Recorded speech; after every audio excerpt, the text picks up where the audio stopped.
รายการข่าวนครหลวงเวียงจันทน์รายการข่าวนครหลวงเวียงจันทน์สบายดีท่านผู้ฟังที่เคารพที่นี่สถานีวิทยุกระจายเสียงนครหลวงเวียงจันทน์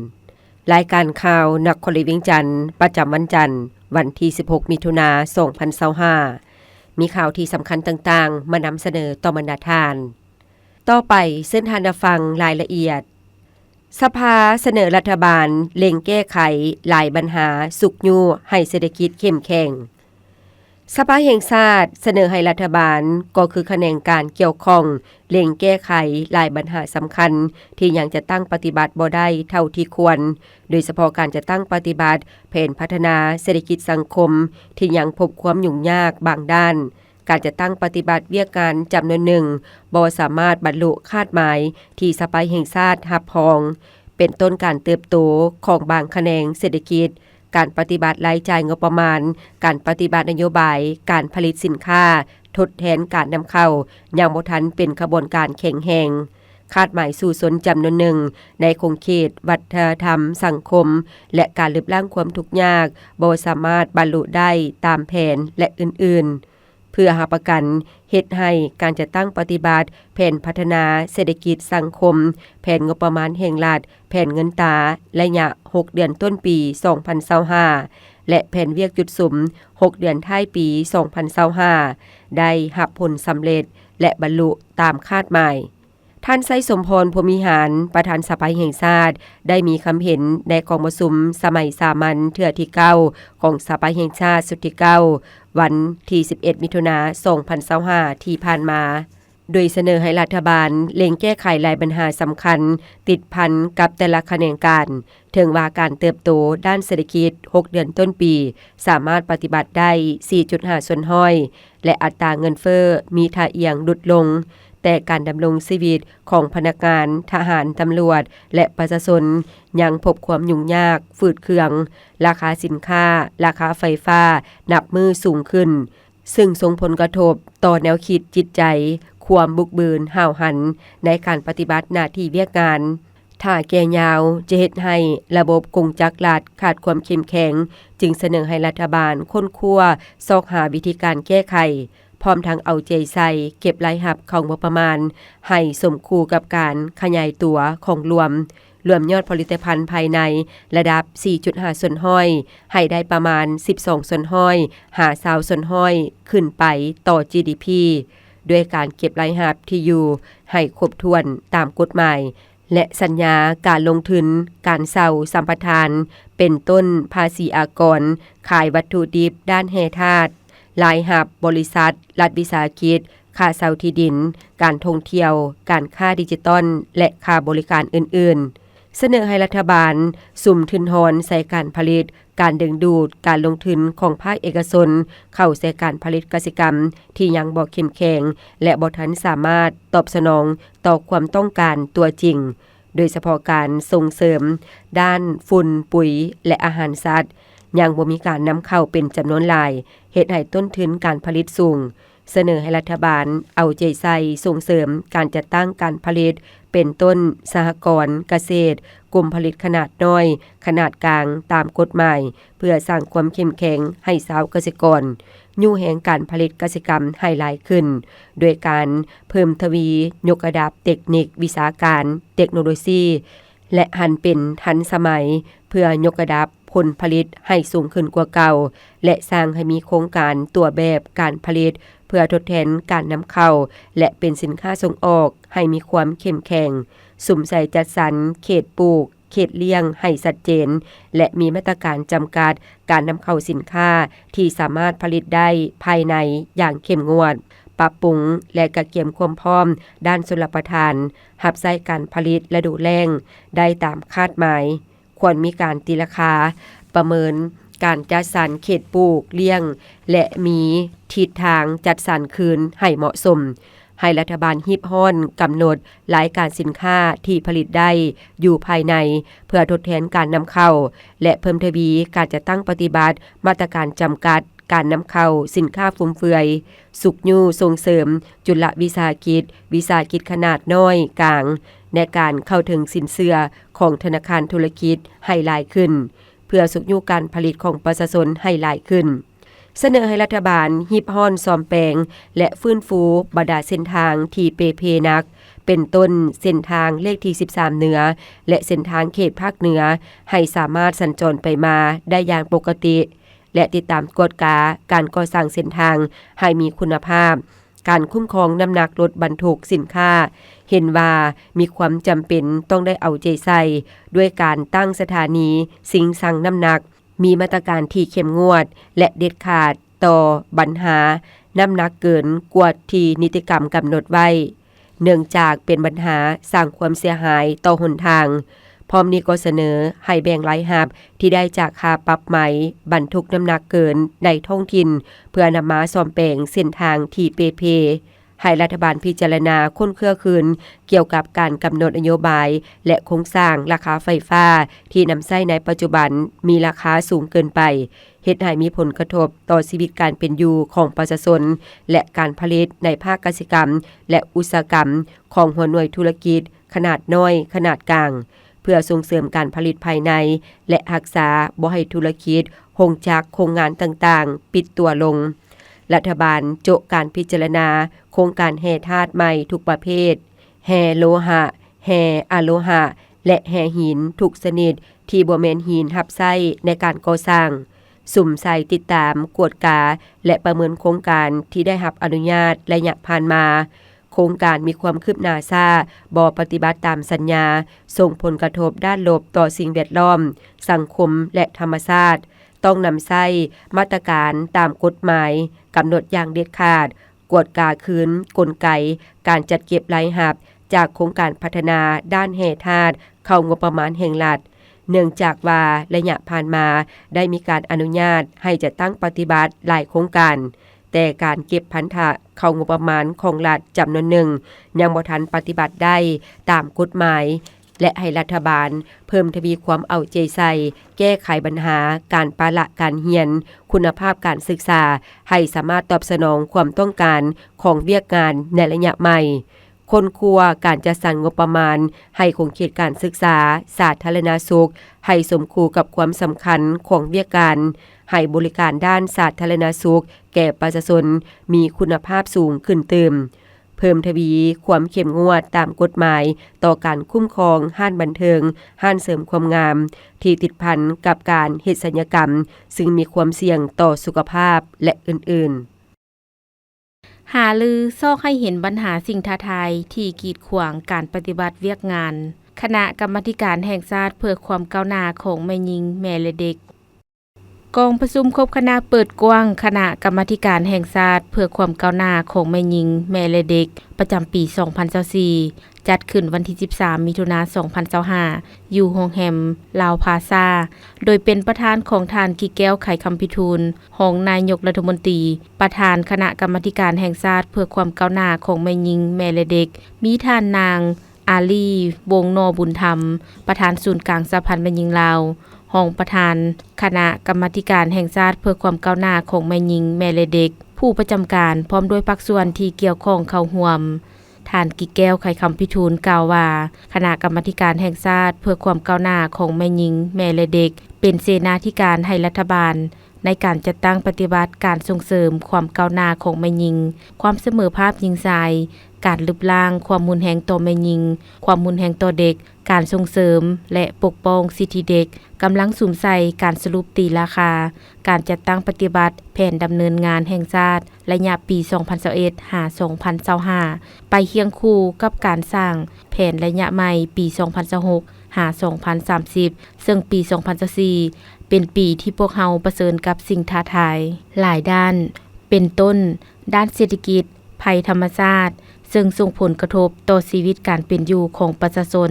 พนักงานก็คือการเคลื่อนไหวเวียกงานของคณะกรรมาธิการแห่งชาติเพื่อความก้าวหน้าแม่หญิงและเด็กแต่คณะกรรมาธิการเพื่อความก้าวหน้าแม่หญิงกระทรวงองค์การแขวงและนครหลวงก็ได้เอาใจใส่นำภาษีนำติดตามสุขยู่การส่งเสริมความก้าวหน้าของแม่หญิงความเสมอภาพหญิงชายการรูปร่างทุกรูปแบบจำแนกต่อแม่หญิงและการใช้ความรุนแรงต่อแม่หญิงและเด็ก การส่งเสริมการพัฒนาปกป้องสิทธิและผลประโยชน์ของเด็กและการมีส่วนร่วมของเด็กรวมทั้งการสร้างยุทธศาสตร์นิติกรรมแผนดำเนินงานแห่งชาติระยะปี 2026 หา 2030 เคียงคู่กันนี้ยังได้ปฏิบัติพันธะของรัฐบาลในเวทีสากลภาคพื้นและอาเซียนกองประชุมครั้งนี้ได้รับฟังการรายงานความคืบหน้าข้อคงค้างและสิ่งท้าทายในการจัดตั้งปฏิบัติในระยะผ่านมาในการจัดตั้งปฏิบัติเวียกส่งเสริมความก้าวหน้าของแม่หญิงความเสมอภาพหญิงชายและการส่งเสริมและปกป้องเด็กอยู่สาธารณรัฐประชาธิปไตยประชาชนลาวและความคืบหน้าของคณะกรรมาธิการแห่งชาติเพื่อความก้าวหน้าแม่หญิงและเด็กแต่ละแขนงการในการจัดตั้งปฏิบัติเวียกงานดังกล่าวที่ติดพันกับคงเขตและความรับผิดชอบของตนพร้อมนี้ยังได้ปรึกษาหารือแลกเปลี่ยนความคิดความเห็นในการเคลื่อนไหวจัดตั้งปฏิบัติเวียกงานเพื่อซอกให้เห็นปัญหาอุปสรรคและสิ่งท้าทายที่กีดขวางการจัดตั้งปฏิบัติเวียกงานและร่วมกันซอกหาวิธีแก้ไขในต่อหน้ารวมถึงการแลกเปลี่ยนบทเรียนในการพัวพันและประสานงานระหว่างขั้นศูนย์กลางและท้องถิ่นเป็นเอกภาพกันในการกำหนดแผนเวียกจุดสุ่มสำหรับปี 2025 ตื่มอีกการโฆษณาเผยแพร่กฎหมายของกระทรวงยุติธรรมมีผลสำเร็จหลายด้านท่านไพวีศรีบริภารัฐมนตรีกระทรวงยุติธรรมรายงานการสรุปตีราคาการโฆษณาเผยแพร่กฎหมายในกองประชุมสมัยสามัญเทื่อที่9ของสภาแห่งชาติสุดที่9วันที่13มิถุนายน 2025ที่ผ่านมาว่าปัจจุบันกฎหมายที่อยู่ในความรับผิดชอบของรัฐบาลมี147ฉบับคือห้องว่าการสำนักงานนายกรัฐมนตรี1ฉบับกระทรวงภายใน5ฉบับกระทรวงยุติธรรม10ฉบับกระทรวงการต่างประเทศ5ฉบับกระทรวงป้องกันประเทศ5ฉบับกระทรวงแถลงข่าววัฒนธรรมและท่องเที่ยว10ฉบับกระทรวงป้องกันความสงบ9ฉบับกระทรวงศึกษาธิการและกีฬา6ฉบับกระทรวงอุตสาหกรรมและการค้า12ฉบับกระทรวงพลังงานและบ่อแห่3ฉบับกระทรวงการเงิน16ฉบับกระทรวงแผนการและการลงทุน4ฉบับกระทรวงเกษตรกรรมและป่าไม้10ฉบับ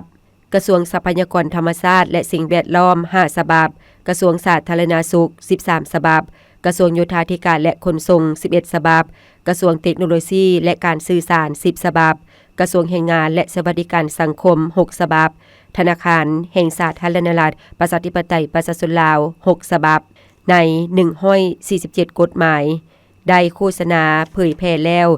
143กฎหมายยังบ่ได้โฆษณา4ฉบับคือกฎหมายว่าด้วยการคุ้มครองหนี้สินสาธารณะพิพิธภัณฑ์วิจิตรศิลป์การพัฒนาฝีมือแรงงานกฎหมายว่าด้วยการพัฒนาฝีมือแรงงานสร้างใหม่ซึ่งได้ประกาศใช้วันที่23มกราคม2025ตามรัฐธรรมนูญของประธานประเทศผ่านการจะตั้งปฏิบัติเวียกการโฆษณาเผยแพร่กฎหมายในระยะผ่านมากระทรวงองค์การและองค์การปกครองท้องถิ่นได้ค้นคว้าสร้างแผนการแผนงานและโครงการโฆษณาเผยแพร่กฎหมายที่อยู่ในความรับผิดชอบของตนผ่านรูปการต่างๆมีผลสำเร็จเป็นต้นได้จัดพิมพ์ปึ้มกฎหมาย4โครงเขตปึ้มสังรวมกฎหมายสร้างใหม่และปรับปรุงแจกจ่ายให้สำนักงานองค์การพร้อมทั้งสนองเข้าตู้ปึ้มกฎหมายประจำบ้าน 300,000 กว่าหัวเพื่ออำนวยความสะดวกให้ประชาชนลาวบรรดาเผ่านำใช้โฆษณาเผยแพร่เสื่อมซึมกฎหมายอยู่บ้านกลุ่มบ้านสำนักงานองค์การรัฐและเอกชนสถานการศึกษาเพื่อเสริมซึมให้พนักงานรัฐกรกำลังประกอบอาวุธนักธุรกิจผู้ใช้แรงงานผู้ออกแรงงานนักเขียนนักศึกษาและประชาชนลาวบรรดาเผ่า 100,000 กว่าครั้งมีผู้เข้าฟัง20ล้าน 500,000 กว่าเทื่อคนโฆษณาเผยแพร่ผ่านสื่อมวลชนต่างๆโฆษณาเผยแพร่ผ่านเว็บไซต์จดหมายเหตุทางราชการของรัฐบาลแอปกฎหมายลาวของกระทรวงยุติธรรมและเว็บไซต์ของบรรดากระทรวงองค์การและองค์การปกครองท้องถิ่นมีผู้เข้าสมใช้จดหมายเหตุทางราชการ 200,000 กว่าคนผู้เข้าสมใช้แอปกฎหมายลาว 100,000 กว่าครั้งคนครัวหันเอากฎหมายเข้าในหลักสูตรการศึกษาภาครัฐและเอกชนพร้อมทั้งเปิดการเรียนการสอนกฎหมายชั้นต้นให้พนักงานหลักแรงของแขวงนครหลวงเมืองนครและองค์การจัดตั้งขั้นบ้านได้ 1,000 กว่าคน การท่องเที่ยวประกอบส่วนสำคัญในการสร้างเวียกเฮ็ดงานทำสร้างรายรับให้กับหลายภาคส่วนท่านนางสวนสวรรค์วิยเกตรัฐมนตรีกระทรวงแถลงข่าววัฒนธรรมและท่องเที่ยวรายงานเกี่ยวกับการจัดตั้งปฏิบัติปีท่องเที่ยวลาว 2024 และแผนการในต่อหน้าในกองประชุมสมัยสามัญเทื่อที่9ของสภาแห่งชาติสุดที่9วันที่ 13 มิถุนายน 2025 ว่าปีท่องเที่ยวลาว 2024 ได้จัดตั้งปฏิบัติสำเร็จแล้วโดยมีนักท่องเที่ยวภายในและต่างประเทศเข้ามาเที่ยวสาธารณรัฐประชาธิปไตยประชาชนลาวลื่นขาดหมายถ้าเทียบใส่ปี 2023 ในนี้นักท่องเที่ยวภายใน 3,904,483 คนเพิ่มขึ้น102ส่วนห้อย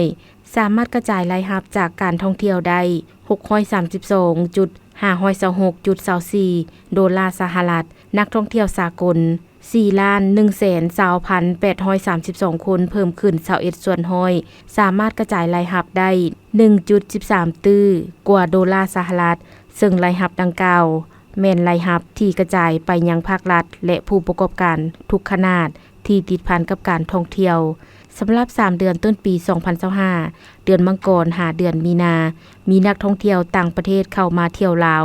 1,262,035 คนเพิ่มขึ้น11ส่วนห้อยเทียบใส่กับระยะเดียวกันของปี 2024 คาดคะเนรายรับที่กระจายในสังคม 426.975.454 โดลลาร์สหรัฐสำหรับนักท่องเที่ยวภายใน 1,467,886 คนเพิ่มขึ้น 98.6 ส่วนห้อยเทียบใส่ระยะเดียวกันของปี 2024 รายรับที่กระจายในสังคม 237.797.532 โดลลาร์สหรัฐในนี้นักท่องเที่ยว10อันดับที่เข้ามาเที่ยวสาธารณรัฐประชาธิปไตยประชาชนลาวแม่นไทยจีนเวียดนามเกาหลีอเมริกาฝรั่งรัสเซียอังกฤษเยอรมันญี่ปุ่นการออกนโยบายยกเว้นวีซ่าให้บางประเทศกลุ่มเป้าหมายระยะปีท่องเที่ยวลาว 2024 1 กรกฎาคม 31 ธันวาคม 2024 นักท่องเที่ยวจีนได้รับผลเกินคาดหมายโดยมีนักท่องเที่ยวจีน 1,48,000 คนเพิ่มขึ้น63ส่วนห้อยการเปิดปีท่องเที่ยวลาว 2024 เป็นโอกาสดีในการปรับปรุงคุณภาพการบริการของธุรกิจการท่องเที่ยวและแขนงการบริการปิ่นโอมหลายหัวหน่วยธุรกิจได้รับการประเมินและยั่งยืนมาตรฐานการท่องเที่ยวอาเซียนการท่องเที่ยวได้ประกอบส่วนสำคัญให้การสร้างเวียกเฮ็ดงานทำแก่สังคมสร้างรายรับสุขอยู่ให้ผู้ประกอบการธุรกิจท่องเที่ยวธุรกิจปิ่นโอมและผลิตกสิกรรมหัตถกรรมให้กลายเป็นสินค้าสนองให้นักท่องเที่ยวเพิ่มทวีการร่วมมือและการมีส่วนร่วมของประชาชนลาวบรรดาเผ่าในการปกปักรักษาทรัพยากรการท่องเที่ยวให้มีความยืนยงโดยเฉพาะการส่งเสริมการท่องเที่ยวด้านวัฒนธรรมธรรมชาติประวัติศาสตร์และกสิกรรมเฮ็ดให้เวียกงานการท่องเที่ยวกลายเป็นเวียกงานรวมของทุกแขนงการอยู่ศูนย์กลางและท้องถิ่นทั่วประเทศอย่างแท้จริงวารสารและสื่อต่างๆทางภายในและต่างประเทศจากหลายภาคส่วนได้จัดระดับการท่องเที่ยวอยู่สาธารณรัฐประชาธิปไตยประชาชนลาวเป็นระดับต้นๆตลอดระยะปีท่องเที่ยวลาว 2024 เฮ็ดให้สากลรับรู้ประเทศลาวหลายขึ้นโดยผ่านการโฆษณาสถานที่ท่องเที่ยวอันงดงามของลาวการบริการเข้าออกอยู่ด้านสากลมีความสะดวกหลายขึ้นพื้นฐานโครงสร้างเส้นทางเข้าถึงสถานที่ท่องเที่ยวและสิ่งอำนวยความสะดวกได้รับการปรับปรุงจำนวนหนึ่งแขนงการภาครัฐและภาคธุรกิจได้หันเข้าสู่ระบบเทื่อละก้าว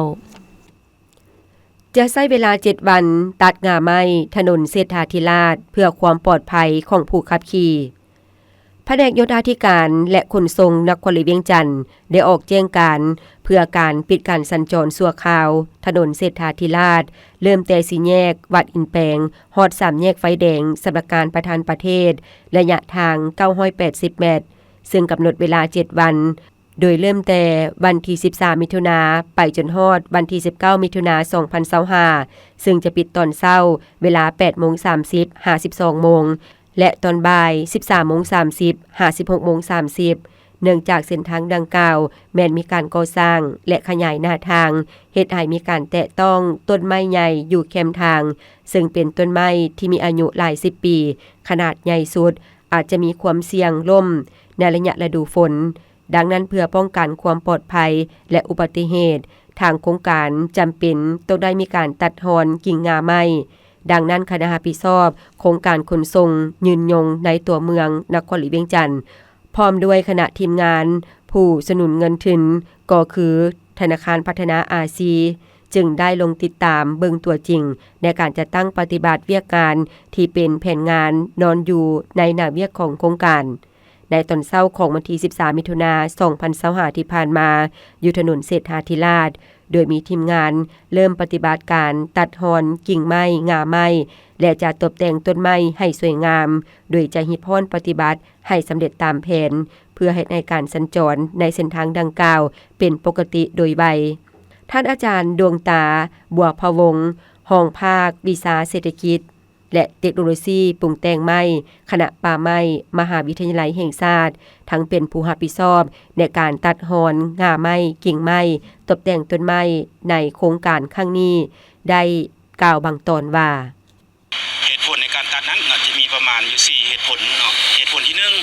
เนื่องจากว่าโครงการขยายเส้นทางนี้ได้ไปกระทบหากไม้เนาะได้มีการจบจะได้หากไม้จำนวนหนึ่งมันขาดเป็นส่วนใหญ่และเฮ็ดให้การยืนตัวของทรงตัวของต้นไม้อาจจะบ่มั่นคงเหตุผลที่2เนื่องจากว่าไม้ของไทยเฮานี่ปลูกมาดนและแม่นว่าเฮือนยอดมันเด้ออกไปไกลกว้างถึงฮอด30เมตรเนาะบางต้นฉะนั้นเมื่อเฮือนยอดมันออกไปไกลน้ำหนักมันจะหลายเนาะฉะนั้นจะเป็นเหตุผลที่เฮ็ดไม้จะล้นในช่วงฤดูฝนเป็นสิ่งสำคัญเหตุผลที่3หั่นก็คือว่าหลักๆที่มันความปลอดภัยของการสัญจรถึงจะบ่มีโครงการนี้มันก็มีความปลอดภัยต่ำเมื่อต้นไม้อยู่สูงฉะนั้นโดยหลักการนี้ต้นไม้จะบ่เกิน 4-5 เมตรอยู่ในตัวเมืองถึงบ่มีโครงการนี้ความปลอดภัยมันก็ต่ำเนื่องง่าไม้โดกมันจะหักลงมาใส่แขกคนที่เดินไปเดินมานั้น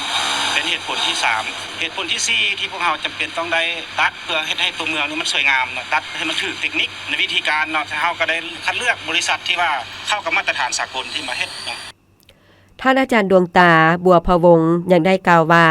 เพื่อหาประกันความปลอดภัยในระยะการตัดแต่งต้นไม้นี้แม้มีความจำเป็นต้องได้ปิดถนนเศรษฐาธิราชชั่วคราวในเวลาการปฏิบัติเวียกการดังกล่าวจึงขอเฮ็ดข้องมายังพ่อแม่ประชาชนผู้นำไส้รถไส้ถนน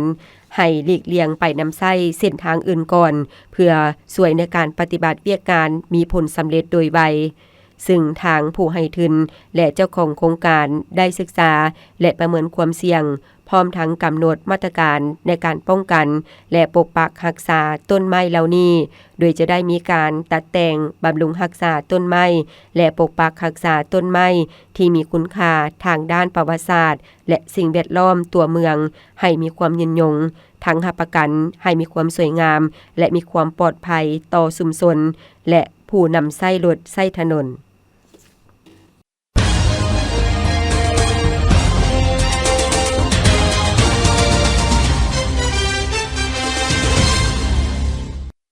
ต่อไปเชิญท่านรับฟังข่าวต่างประเทศอินโดนีเซียวางคาดหมายลิบล้างความทุกข์ยากให้สำเร็จภายในปี 2026 เมื่อบ่ดนมานี้ท่านอัดมันมอรานีเจ้าหน้าที่พิเศษรัฐมนตรีประสานงานการสร้างความเข้มแข็งชุมชนของอินโดนีเซียกล่าวว่ารัฐบาลอินโดนีเซียเชื่อมั่นว่าความพยายามลดผ่อนความทุกข์ยากจะประสบผลสำเร็จและจำนวนประชากรที่ทุกข์ยากจะถูกลดล้างซาสุดภายในปี 2026 ท่านอัดมันเข้าร่วมกองประชุมเวทีปราศัยธุรกิจอินโดนีเซียว่าด้วยการลดผ่อนความทุกข์ยากโดยการสร้างความเข้มแข็งชุมชนบนพื้นฐานวิสาหกิจสำหรับสังคมท่านพาโบโวซูเบียนโตประธานาธิบดีอินโดนีเซียได้แสดงคำมั่นสัญญาที่จะลดล้างความทุกข์ยากซึ่งปัจจุบันส่งผลกระทบต่อประชาชน 3.17 ล้านคนโดยการออกนำรัฐของประธานาธิบดี2ฉบับเกี่ยวกับปัญหานี้ในครึ่งปีทำอิฐ 2025 ท่านอัดมันกล่าวตื่มอีกว่าความทุกข์ยากจะถูกลดล้างในปี 2026 ผ่านยุทธศาสตร์นโยบายอย่างน้อย 3 อย่างคือลดผ่อนภาระชุมชนการเพิ่มรายรับของชุมชนการลดผ่อนจำนวนแรงความทุกข์ยาก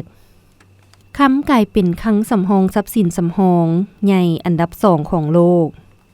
เมื่อบ่ดนมานี้ธนาคารกลางเอโรปได้เผยแพร่บทรายงานประจำปีภายใต้หัวข้อสถานภาพเอโรปในสากลโดยชี้ให้เห็นว่าเนื่องจากได้รับผลกระทบจากปัจจัยหลายอย่างธนาคารกลางของหลายประเทศได้ซื้อคำอย่างหลวงหลายในวางมอนี้เฮ็ดให้คำได้เข้ามาเปลี่ยนแทนเงินเอโรปและกลายเป็นคลังสำรองใหญ่อันดับ2ของโลกถัดจากเงินดอลลาร์บทรายงานฉบับดังกล่าวระบุว่าคำมีอัตราส่วนเพิ่มขึ้นอย่างพ้นเด่นในคลังสำรองเงินต่างประเทศของประเทศต่างๆโดยกวมเอา20ส่วนห้อยในคลังสำรองในปี2024หลายกว่าเงินเอโรปที่มีอัตราส่วนกวมเอา16ส่วนห้อยแต่ต่ำกว่าเงินดอลลาร์ที่อัตราส่วนถึง46ส่วนห้อยพยากรณ์อากาศประจำวันที่16มิถุนายน2025บริเวณความกดดันต่ำของอากาศร้อนยังปกคลุมอยู่ทั่วทุกภาคของประเทศลาวด้วยกำลังอ่อนหาปานกลางสมทบกับกระแสลมตะวันตกเฉียงใต้พัดปกคลุมซึ่งจะเฮ็ดให้ยังมีฝนตกฟ้าห้องฟ้าเหลื่อมในระดับคอยหาปานกลางอยู่ในแต่ละภาคและมีลมพัดแรงเป็นบางโอกาสอยู่บางท้องถิ่นพยากรณ์อากาศแต่ 7 โมงของวันที่16หา 7 โมงของวันที่17มิถุนายน2025ภาคเหนือด้านตะวันออกอากาศเย็นในตอนเช้าพร้อมมีฝนตกฟ้าห้องฟ้าเหลื่อมในระดับคอยหาปานกลางและจะมีลมพัดแรงเป็นบางโอกาสหรือเนื้อที่ปกคลุมของฝนเท่ากับ50ส่วนห้อยของภาคอุณหภูมิระหว่าง16หา33องศาภาคเหนือด้านตะวันตกอากาศร้อนพร้อมมีฝนตกฟ้าห้องฟ้าเหลื่อมในระดับคอยหาปานกลางและมีลมพัดแรงเป็นบางโอกาสหรือเนื้อที่ปกคลุมของฝนเท่ากับ50ส่วนห้อยของภาคอุณหภูมิระหว่าง24หา34องศานครหลวงเวียงจันทน์อากาศร้อนพร้อมมีฝนตกฟ้าห้องฟ้าเหลื่อมในระดับคอยหาปานกลางและจะมีลมพัดแรงเป็นบางโอกาสหรือเนื้อที่ปกคลุมของฝนเท่ากับ50ส่วนห้อยอุณหภูมิระหว่าง25หา33องศาภาคกลางอากาศร้อนพร้อมมีฝนตกฟ้าห้องฟ้าเหลื่อมในระดับคอยหาปานกลางและจะมีลมพัดแรงเป็นบางโอกาสหรือเนื้อที่ปกคลุมของฝนเท่ากับ50ส่วนห้อยของภาคอุณหภูมิระหว่าง24หา33องศาแขวงไสสมบูรณ์อากาศเย็นในตอนเช้าพร้อมมีฝนตกฟ้าห้องฟ้าเหลื่อมในระดับคอยหาปานกลางและมีลมพัดแรงเป็นบางโอกาสหรือเนื้อที่ปกคลุมของฝนเท่ากับ40ส่วนห้อยอุณหภูมิระหว่าง21หา31องศาภาคใต้อากาศร้อนพร้อมมีฝนตกฟ้าห้องฟ้าเหลื่อมในระดับคอยหาปานกลางและมีลมพัดแรงเป็นบางโอกาสหรือเนื้อที่ปกคลุมของฝนเท่ากับ45ส่วนห้อยอุณหภูมิระหว่าง24หา35องศาสำหรับเขตภูเพียงบริเวณอากาศเย็นพร้อมมีฝนตกฟ้าห้องฟ้าเหลื่อมในระดับคอยหาปานกลางและมีลมพัดแรงเป็นบางโอกาสหรือเนื้อที่ปกคลุมของฝนเท่ากับ40ส่วนห้อยอุณหภูมิระหว่าง15หา28องศาท่านผู้ฟังที่เคารพรายการข่าวนครหลวงเวียงจันทน์สำหรับภาคนี้ได้แสงสุดลงเพียงเท่านี้เพชรสมรดวงวิไลแสงคำจันทวงศ์พร้อมด้วยอุเลวันแสงพระจันทร์อ่านสบายดี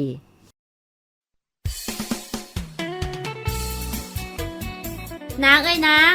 มาเบิ่งนี่ดูลูกในไหน้ำนี่คือยังมีนอนน้ำอยู่ลูกบ่ได้ล้างไหน้ำหวะลูกก็ล้างทุกๆอาทิตย์อยู่ได้แม่